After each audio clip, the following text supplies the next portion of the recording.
Hello, I'm Kristy Duncan, and I'm delighted to be chatting today with Lauren Giles, who is Chief Counsel of Elavon and Associate General Counsel at US Bank based in Atlanta. Welcome, Lauren. Thanks. Happy to talk with you, Kristy.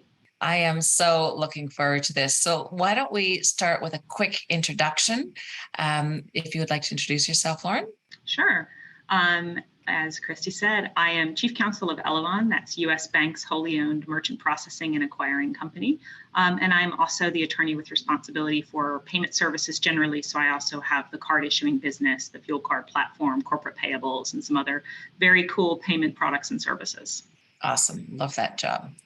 For those in our audience who may be new to Micro and Six, we're going to start with some rapid fire questions, just one word answers, followed by a few more detailed questions where we got a little bit longer to dig a little deeper. Are you ready, Lauren? I'm ready. Let's do it. Awesome. Who or what inspires you? My colleagues. Do you attribute your success to luck or hard work? Luck. Love it. What drives you? Excitement. Favorite quote or motto that you live by? I regret nothing. When applying for a new opportunity, what % of required attributes do you need in order to be confident in your application? 60%. Coolest payments company today? Authvia. Oh, cool. All right. Thank you for that. Now let's dig a little deeper and move into the more in-depth questions. So what has been your biggest challenge as you climb the ladder in the payments industry? I think the biggest challenge has been making the shift from being an individual contributor to being a team leader.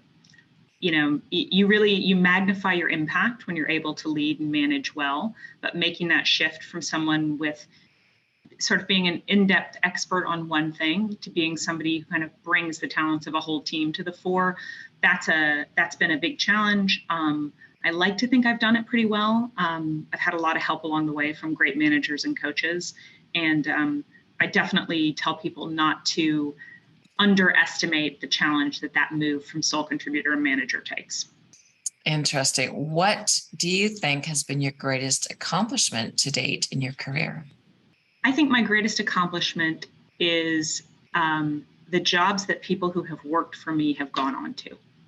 So the things I'm proudest of are really where I see people who once worked for me someplace, the places they've gone, the things they've gone on to do. Those are the things I'm the most proud of. If there's one thing you could have done differently, what would that have been? Oh gosh, that's a tough one. Because as might have been obvious from my answer to the earlier question about the motto, I try to think about things I would do differently, but not to dwell on them. I think that I probably would not have underestimated the challenges associated with moving to a leadership role. Coming out of a law firm environment where you don't manage in the same way you do in a corporation, I didn't see that challenge coming. And so I hadn't thought as much before I got here about how to approach it. How important have networks been and connections in assisting your career in this industry? In some ways, they're really important, and in other ways, they're less important than people think. I think people often worry if they feel like they don't have a lot of connections in the industry that they can't advance.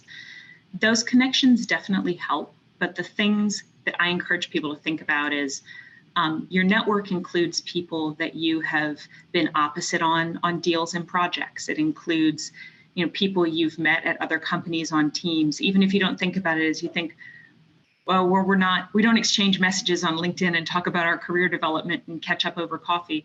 Yeah, but if you were really great in your role working on a collaboration with another company, you've actually expanded your network doing that.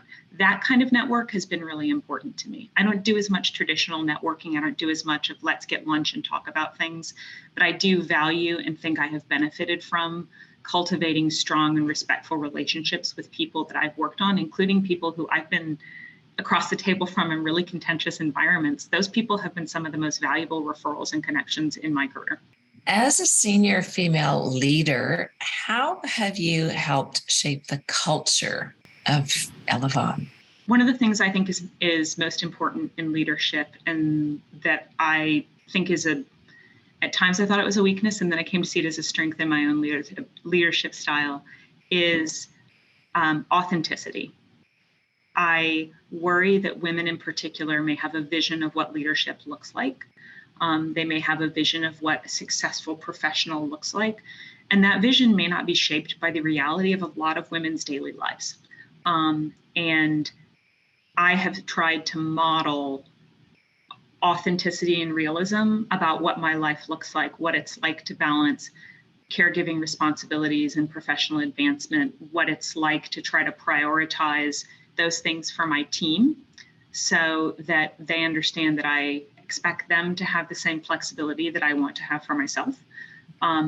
And modeling those things not just as things that are important to women, but things that are important for all employees.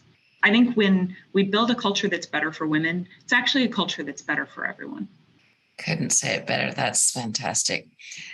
So last question, Lauren, what advice would you give to aspiring professionals in this industry? Oh gosh. I love talking to people who are getting into this industry. I love seeing the enormous flood of talent that's coming here. Don't be afraid of what you don't know. That's what I'd tell people.